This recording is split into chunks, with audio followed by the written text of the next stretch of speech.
এরপরে প্রশ্ন হলো, বাবা যদি মোহর আদায় না করে তাহলে ছেলেরা কি বাবার পক্ষ থেকে মোহর আদায় করতে পারবে?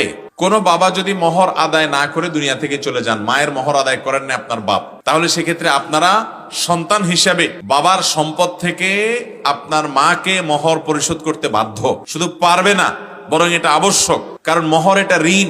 কোন পুরুষ তার স্ত্রীর যদি মোহর আদায় করা ছাড়া মারা যায়, তাহলে এই পুরুষ ঋণ রেখে মারা গেছে, স্ত্রীর পাওনা রেখে মারা গেছে। তিনি অন্য 10 জনের কাছ থেকে, দোকানদারের কাছ থেকে ঋণ রেখে মারা গেলে যদি তার সম্পদ থেকে তার ঋণ পরিশোধ করা লাগে, তো একইভাবে এখানেও সেটা করতে হবে। অতএব বাবা মারা গেছেন, কিন্তু আপনি জানেন আপনার বাবা আপনার মায়ের যে মোহর ধার্য করা হয়েছে সেটা যত টাকাই হোক তখনকার আমলে সেই টাকাটা শোধ করে নাই, তাহলে এখন সন্তান হিসাবে আপনারা বাবার সম্পদ থেকে সেটা শোধ করে দিবেন।